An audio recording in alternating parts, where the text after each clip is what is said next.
आप सबको पता है कि जिनकी माता जी के दाह संस्कार के तुरंत बाद वो और काम करने लगे, इस देश के विकास में लग गए। ऐसा व्यक्ति कहीं देखने को मिलेगा क्या? लेकिन एक दूसरा ऐसा वर्ग है, ऐसा एक राजनीतिक दल है जो केवल और केवल अपने परिवार के नाम से, और ऐसा गांधी है इस नाम से लोग राजनीतिक वोट या सेकने का काम कर रहा है। मुझे बहुत चिंता है कि सद्बुद्धि कैसे आए, इसमें से पक्ष के नेताओं को भी सही शब्द चयन के लिए सद्बुद्धि, निंदा करने के लिए भी शब्द कम पड़ रहे हैं। अभी पश्चिमी बंगाल में कांग्रेस शून्य पर आ गई, तमिलनाडु में मात खा गई, शून्य पर आ गई, पुडुचेरी में हरी, और हिंदुस्तान के नक्शे पर जहां कहीं भी देखो कांग्रेस बहुत नीचे स्तर पर आ गई है। और इसके नेता ऊपर से लेकर के नीचे तक जैसे कुएं में भांग पड़ गई हो, इसी प्रकार से अपने अपने वक्तव्य देते जा रहे हैं और उनकी शब्दावली घिरती जा रही है। क्या क्या इन्होंने नहीं बोला। और लेकिन एक बात मैं बताऊं कि जब जब ये नीचे स्तर के, हल्के स्तर के शब्द प्रयोग करते हैं तो देश की जनता इनको चारों खाने चित कर रही है, इनको और हाशिए पर ला करके खड़ा कर दिया। अभी अभी राहुल गांधी जी ने हमारे देश के प्रधानमंत्री आदरणीय नरेंद्र मोदी जी के लिए जो शब्द प्रयोग किए, मैं सोचता हूं कि कांग्रेस की हताशा की पराकाष्ठा है। कभी मणिशंकर अय्यर बोल देते हैं, उसकी भी भयंकर निंदा की गई है देश की जनता ने। यही नहीं, विदेशों में भी ये कई महत्वपूर्ण लोग ये समझने लग गए हैं कि हिंदुस्तान में विपक्ष अत्यंत हताश हो चुका है, ताकि वो ऐसे शब्द प्रयोग कर रहा है जो किसी भी रूप में किसी भी नेता को ऐसे नहीं बोलना चाहिए। हमारे देश के प्रधानमंत्री नरेंद्र मोदी जी ने इस देश को समृद्ध करने में बहुत बड़ा योगदान दिया। इस देश को दुनिया की नजरों में एक मजबूत राष्ट्र के रूप में प्रतिष्ठित करने का काम किया। यही नहीं, हमारे देश के विकास में कोई कसर नहीं छोड़ी, चाहे रेल के मामले में हो, एयर कनेक्टिविटी के मामले में हो, रोड्स के मामले में हो, औद्योगिक विकास के मामले में हो, सड़क निर्माण के मामले में हो, चिकित्सकीय लाभ जनता को दिलाने के मामले में हो, आम आदमी को मजबूत करने की दृष्टि से हो, किसान को समृद्ध करने के निमित्त हो, किसान की आय को डबल करने का प्रयास, योजनाएं बनाने का काम हो, मजदूरों की समृद्धि की योजना हो, कर्मचारियों के हितों का ध्यान रखने का हो, सभी दृष्टि से हमारे देश के प्रधानमंत्री ने अथक प्रयास किया और हम सब गर्व से मस्तक ऊंचा करके चल सकते हैं। चाहे चंद्रमा पर झंडा गाड़ने का मामला हो, ऐसे ऐसे शस्त्र निर्माण करने का मामला हो कि जो दुनिया जिसका लोहा मानती हो। हमारे देश पर किसी ने कभी कुदृष्टि डाली, चाहे सर्जिकल स्ट्राइक हो, देश का मान बढ़ाया, ऑपरेशन सिंदूर में भी देश का मान बढ़ाया। तभी तो इस देश की जनता ने हमारे प्रधानमंत्री नरेंद्र भाई मोदी जी को सर आंखों में बिठाया, उनको सम्मान दिया, और सभी जगह पर हम जीतते आ रहे हैं और कांग्रेस हाशिए पर आकर के खड़ी हो गई है। और इसकी परिणति यह हुई कि कांग्रेस के नेता उनके पास कोई मुद्दा नहीं है, मुद्दा विहीन कांग्रेस है। किसी भी प्रकार की आलोचना करे तो कोई दिक्कत नहीं है, हम आलोचना को स्वीकार भी करते हैं, लेकिन शब्द चयन तो इस तरह के होने चाहिए। आलोचना करते हैं और पार्टियों ने भी आलोचना की है, और आज जो राहुल गांधी जो बोल रहे हैं, इनके पहले भी नेता रहे हैं, चाहे इंदिरा जी रही हो, नेहरू जी रहे हो, कभी भी इतनी घटिया शब्दावली उन्होंने उपयोग में नहीं ली। और बड़े दुख के साथ मुझे ये कहना पड़ रहा है कि जब से सोनिया जी ने कभी मौत का सौदागर कह दिया, कभी कुछ भी शब्द प्रयोग कर लेते हैं ये। आज तो मतलब पराकाष्ठा ही होगी। निंदा करने के लिए भी मुझे ऐसा कि उसके स्तर का कोई निंदनीय शब्द क्या ढूंढूं मैं। कड़े से कड़े शब्दों में निंदा की जाए तो भी कम है। ऐसा कृत्य करना ये हिंदुस्तान के लोकतंत्र में यह उचित नहीं है। दुनिया की नजरों में भारत का लोकतंत्र एक आदर्श लोकतंत्र माना जाता है। विरोध हो सकता है, आलोचना हो सकती है, नीतिगत विरोध हो सकता है, लेकिन घटिया शब्दावली किसी भी रूप में इस देश की जनता स्वीकार नहीं करेगी। और इसका सबक निश्चित रूप से राहुल गांधी जी की कांग्रेस पार्टी को मिलेगा। मैं सोचता हूं कि हिंदुस्तान का मीडिया भी बर्दाश्त नहीं कर सकता ऐसे शब्दों को। इसलिए मीडिया को भी मैं यही प्रार्थना करूंगा कि नेताओं का जो आजकल यह स्तर गिरता जा रहा है, विशेष रूप से कांग्रेस का नेतृत्व इतने हल्के स्तर पर आ गया, इतने नीचे स्तर पर कुछ ही मानसिकता की बात वो करने लग गए।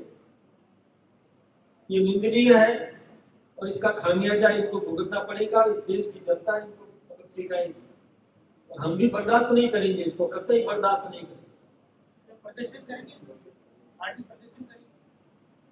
केवल प्रदर्शन करके हम नीतीश नहीं करेंगे, प्रदर्शन तो करेंगे, लेकिन मैं सोचता हूं कि ऐसे लोगों का बहिष्कार किया जाना चाहिए, नागरिक बहिष्कार किया जाना चाहिए, ताकि और लोगों को भी सबक मिले। और ये ऐसी स्थिति आ गई कि जब जिनसे उम्मीद करते हैं, हम नीचे के नेताओं को टोकते हैं, लेकिन जो आज हिंदुस्तान में विपक्ष का नेता, लोकसभा में विपक्ष का नेता इतना घटिया स्तर पर और शब्द प्रयोग करे, मैं सोचता हूं कि संस्कारों का अभाव है उसमें। भारतीय संस्कृति से उसका कोई लेना देना नहीं है। हिंदुस्तान के लोकतंत्र में कभी भी इस प्रकार की शब्दावली का प्रयोग नहीं किया गया जो आज राहुल गांधी ने किया है। हम उसकी निंदा करते हैं। विदेश यात्रा पर मोदी जी ने जो चॉकलेट दी को लेकर भी राहुल गांधी ने किया है आलोचना। देखिए, उसका परिणाम जो आप देख लो कि जो टॉफी दी, उसका परिणाम ये हुआ कि उस कंपनी का शेयर कितना बढ़ गया। दूसरी बात, मैं एक बात बताऊं, हमारे देश के प्रधानमंत्री नरेंद्र भाई मोदी जी दुनिया में कहीं भी सैर करने के लिए नहीं गए, घूमने के लिए नहीं गए। वो दुनिया में समर्थन जुटाकर उन गल्फ कंट्रीज पर दबाव बनाने का उनका प्रयास था, क्योंकि वहां पर जिस प्रकार की स्थितियां बनी है गल्फ कंट्रीज में, और उसके युद्ध के कारण से केवल वो देश जो लड़ रहे हैं वो देश ही और घाटे में नहीं आए हैं, उसका खामियाजा पूरी दुनिया को भुगतना पड़ा है। लेकिन उसमें से भी हमारे देश के प्रधानमंत्री नरेंद्र मोदी जी ने व्यवस्थाओं को सुधारा, संभाला, आपूर्ति सुनिश्चित की। ये हमारे मोदी जी की रणनीति कौशल की कहा जाएगा कि आपूर्ति सुनिश्चित करवाना। वहां से पेट्रोल, डीजल, गैस आज भी आ रहा है, आज भी हमारे जहाज वहां से सुरक्षित निकल के आ रहे हैं। वो दोनों देश, तीनों देश जो युद्ध कर रहे हैं, उनके वहां पर आधार समाप्त हो गया, आपस में लड़ करके एक दूसरे के इतना हानि कर दी कि उनको उभरने में कई वर्ष लगेंगे। तो ऐसी स्थिति में हमारे देश के प्रधानमंत्री ने व्यवस्थाएं हमारे हिंदुस्तान में व्यवस्थित हो जाए, आपूर्ति सुनिश्चित हो जाए, इसका प्रयास कर रहे हैं। ऐसे में राहुल गांधी सहित समस्त विपक्ष और देश में भड़काऊ वातावरण तैयार करना है, एक ऐसा वातावरण कि जिससे अफरा तफरी पैदा हो जाए, जनता भड़क जाए, कि अभाव है, ये अभाव नहीं है। हमारे पास में पर्याप्त व्यवस्था है, पेट्रोल डीजल गैस का पर्याप्त भंडारण है। लेकिन सावधान रहने की बात जब हमारे देश के प्रधानमंत्री जी ने कही कि इसका दुरुपयोग नहीं होना चाहिए, इसका सदुपयोग करो, आवश्यक काम सभी करो, लेकिन फिजूल खर्ची से बचो, व्यर्थ पेट्रोल डीजल समाप्त मत करो, इसको हम सदुपयोग करें, इसका उपयोग सही ढंग से करें। तो इसमें नित्यता बरतने की सलाह दी है, तो कोई गलत नहीं है। कोई भी परिवार का मुखिया अपने परिवार के सदस्यों को सही सलाह देता है कि व्यवस्थित तरीके से जीवन जियो, फिजूल खर्ची कम करो, व्यवस्थित रहोगे तो लंबे समय तक आप अपनी व्यवस्थाओं को संभाल सकोगे। तो ऐसी सलाह देना कोई अपराध है? और इसमें विपक्ष यदि उसमें राष्ट्रीय चरित्र होता तो वो साथ बैठ करके वितरण में सहयोग करता, लेकिन इनमें राष्ट्रीय चरित्र नहीं है।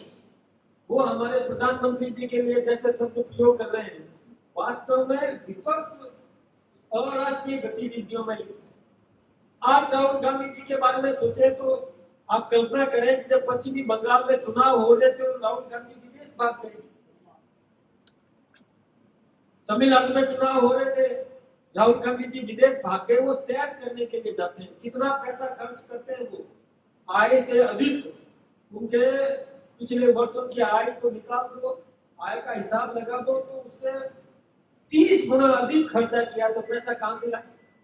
क्यों भागते हैं वो? क्या राष्ट्रीय काम के लिए भाग रहे हैं क्या? हमारे देश के प्रधानमंत्री विदेश में जाते हैं तो देश के हितों के लिए जाते हैं, देश को कोई न कोई सहायता प्राप्त करवाने के लिए जाते हैं, देश को समृद्ध करने के लिए जाते हैं।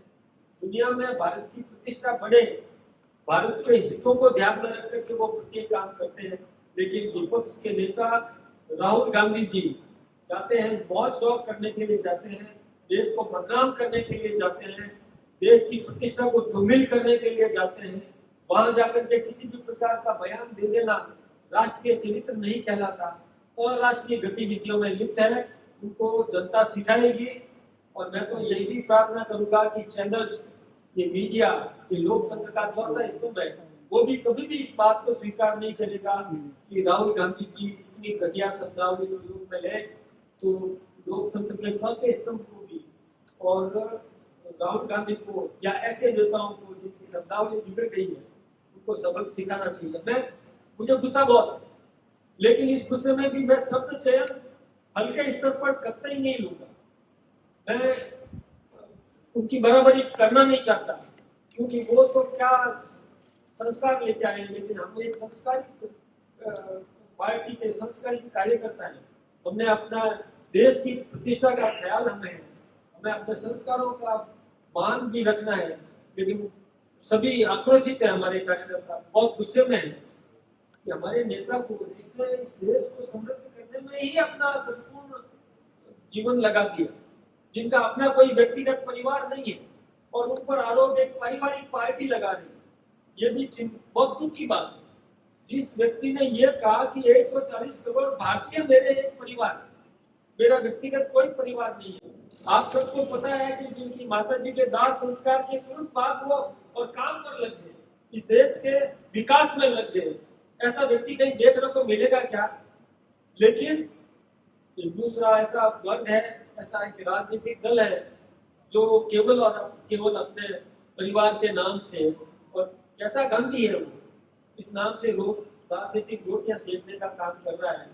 मुझे बहुत चिंता है कि इनकी सद्बुद्धि कैसे आए। मैं ईश्वर से यही प्रार्थना करूंगा कि विपक्ष के नेताओं को भी सही शब्द चयन के लिए सद्बुद्धि दे।